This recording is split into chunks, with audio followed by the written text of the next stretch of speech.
conference was extraordinary.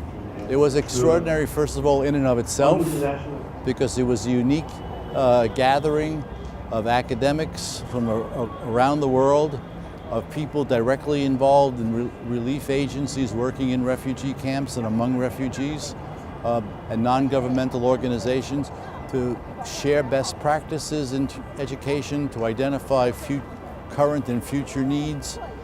So it was extraordinary in and of itself. But the other thing that was extraordinary about it was that it gave birth to a hope of collaboration between universities and non-governmental organizations and not-for-profit organizations that currently doesn't exist.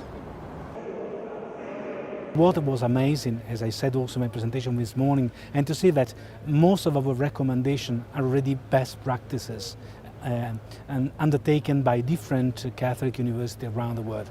The question is just putting them together to make the federation work, because I think it's a huge tool for replication of best practices. Today, networking is a key. And I do believe that if we are able as Catholic University and as a Catholic Church to insist on some of the points which were presented. I'm talking about research, education and social responsibility and action of the Catholic University. I'm sure that we'll be successful.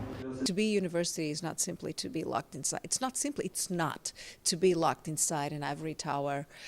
Knowledge is something that is only meaningful and if it's made for society.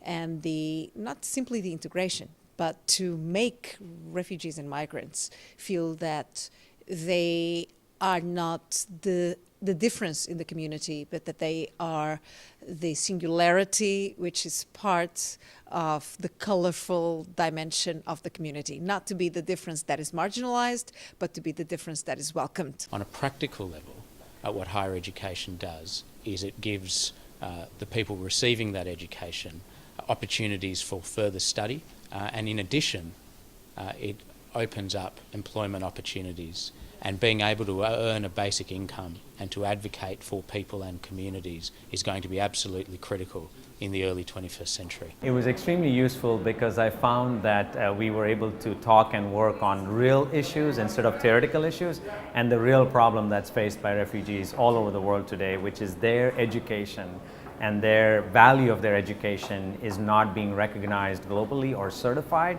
And what I found very interesting and useful of this conference, that we were willing to not only talk about the problem but talk about real life solutions. So my takeaway was that I can leave this conference knowing that people are going to continue to work on bringing the refugees together and they're recognizing their education. Legacy.